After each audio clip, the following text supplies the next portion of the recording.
Meus queridos irmãos e irmãs, dando continuidade ao nosso curso de Introdução ao Pensamento de Santo Agostinho, hoje falaremos um pouco sobre a teoria do conhecimento, mais precisamente sobre a teoria da iluminação divina. Tudo bem? Segundo Agostinho, o conhecimento da verdade leva o homem à contemplação do Senhor, que é sumo bem, suma sabedoria. E ele é o próprio fim daquela busca que todo homem tem, da sua sede de infinito. Lucia McDowell, em sua tese Verdade, Iluminação e Trindade, ela vai dizer, e eu vou ler aqui um trecho para vocês: certo impulso interior que nos convida a lembrar-nos de Deus, a buscá-lo, a sentir sede dele, sem nenhum fastio, jorra em nós dessa mesma fonte da verdade. É luz que esse misterioso sol irradia em nossos olhos interiores, e é dele que procede tudo o que proferimos de verdadeiro, ainda que temamos volver para ele os nossos olhos ainda doentios ou recém-abertos, e de o fixarmos face a face. Esse sol revela-se a nós como sendo o próprio Deus, ser perfeito sem nenhuma imperfeição a diminuí-lo, pois nele encontra-se toda a perfeição, completa e íntegra, visto que ele é, ao mesmo tempo, Deus Todo-Poderoso.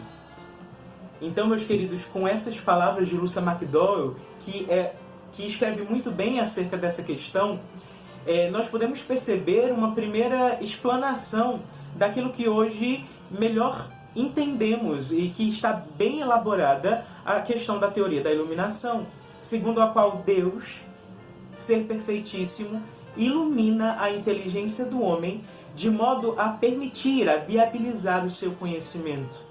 Entretanto, nós não tratamos aqui de qualquer tipo de conhecimento, mas sim conhecimento de verdades de ordem eterna, da ordem de Deus, da ordem do sumo bem.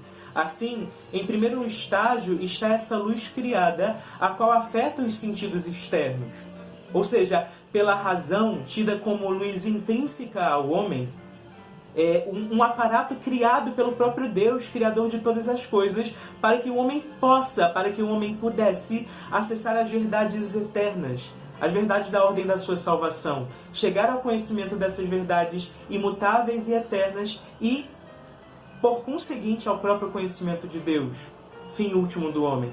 Essa teoria da iluminação, ela está estritamente ligada a outra teoria, chamada teoria da participação, segundo a qual todas as coisas criadas, todas as coisas que existem por Deus e participam do seu ser, que chama a todas as coisas, a todas as pessoas à existência do nada, dando ser aquilo que nada era, e forma de fato essa conexão entre razão e as verdades transcendentes.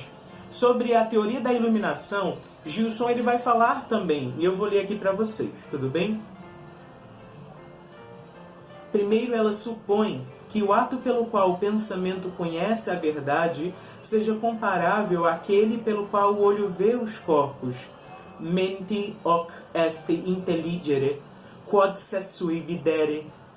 Ademais, ela supõe que, como os objetos devem ser tornados sensíveis pela luz para serem percebidos pela vista, as verdades científicas devem tornar-se inteligíveis por um tipo de luz para serem apreendidas pelo pensamento. Enfim, ela supõe que como o sol é fonte da luz corporal, que torna as coisas visíveis, Deus é a fonte da luz espiritual, que torna as ciências inteligíveis ao pensamento. Portanto, Deus é, para o nosso pensamento, o que o sol é para a nossa vista. Como o sol é fonte da luz, Deus é fonte da verdade. Então, meus queridos, através da teoria da iluminação, o doutor da graça ele garante que, mesmo diante da dúvida quanto ao conteúdo do pensamento e dos possíveis erros que o pensamento pode trazer, e incoerências também, nós podemos ver a verdade com o olhar da alma, com o olhar da inteligência. E nós temos essa garantia de Deus. Isso bate claramente de frente com todas as teorias, argumentos dos acadêmicos, dos céticos e das tendências de tudo colocar em dúvida, ou por conta disso negar a existência da verdade. Embora a fonte da verdade, ou seja, Deus seja externo ao homem, ele manifesta-se no seu interior, ele se manifesta ali, no seu coração. Não é uma representação ideal, como diria Platão, e como eu já falei para vocês nas outras aulas, mas sim um espaço no qual o próprio Deus, Trindade Santa, é aquele princípio primeiro que ali habita. O próprio Deus, a própria verdade. A partir disso, nós percebemos que a questão da interioridade divina se desenvolve, é desenvolvida, na verdade, por Agostinho, a partir de um grandioso aparato ontológico, uma espécie de sustentáculo que garante a possibilidade da verdade mediante a um processo longo e rigoroso e honesto, de busca, de procura. Meus queridos, Deus é tão bom e misericordioso que não apenas cria o homem, mas dá a ele a possibilidade da sua plena felicidade, do seu pleno bem. Ele permite ao homem a escolha da felicidade, mas garante ainda que ele não está sozinho. A sua graça o acompanha.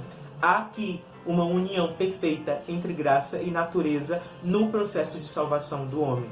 Okay? Agostinho ele vê claramente que Deus dispõe de todos os mecanismos para salvar o homem. Isso nós percebemos ao longo de toda a história da salvação.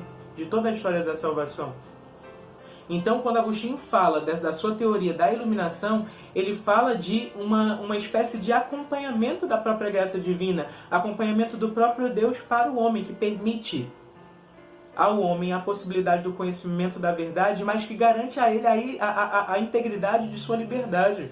O homem ele é livre diante do chamado de Deus. O homem é livre diante da eleição divina. O homem é livre diante do conhecimento de Deus. Ele pode querer ou não conhecer a Deus. Só que o conhecimento de Deus implica diretamente numa mudança radical de vida. E Agostinho ele fala isso com propriedade porque ele viveu isso. Ele viveu uma mudança radical de vida. Não adianta nós dizermos eu conheci a verdade se minha vida continua a mesma coisa. A verdade ela nos obriga a uma transformação interior, uma transformação de integridade, uma dilatação de coração. O homem dilata o seu coração para receber a novidade do Espírito Santo. E a partir dessa novidade do Espírito, o homem é transformado, o homem é forjado no próprio Cristo, o homem é configurado nele. Se o homem foi criado por Deus à sua imagem e semelhança, nesse processo de transformação e dilatação do coração, como passou Agostinho, o homem passa a configurar-se também no seu modo de agir. Por isso nós falamos que a Igreja Católica não impõe uma moral. A Igreja Católica, a moral da Igreja Católica é a moral do encontro com Cristo. É a moral do encontro com Cristo. A partir desse encontro a vida é transformada, porque Cristo nos torna íntegros. Cristo nos vai, usando um termo criado, né? Ele nos cristifica, ele nos atualiza, ele nos dá força para seguir adiante.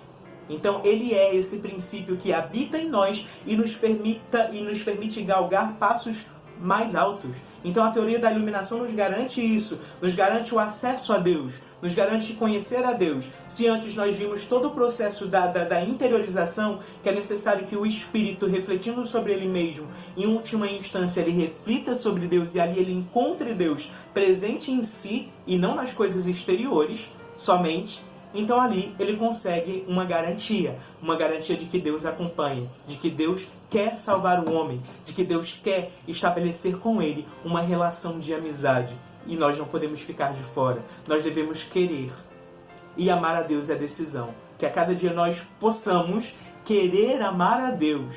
E nesse querer, apesar das dificuldades e inúmeras limitações que humanamente falando nós conhecemos, Deus garante que Ele está ali, nos toma pela mão e nos dá força nesta empreitada. E nessa mesma empreitada que Agostinho enfrentou. Agostinho viveu uma vida muito, às vezes, no início de sua jornada, até devassa, mas Deus o tomou pela mão. Deus o fez encontrar com a verdade e a verdade gerou em Agostinho uma mudança perfeita. Deus é a verdade, Ele quer gerar em nós essa mudança perfeita, mas é necessário que nós nos abramos. Então, na aula que vem nós falaremos um pouco mais sobre a felicidade e a ética agostiniana. Então eu encontro você. Fica com Deus, meus irmãos.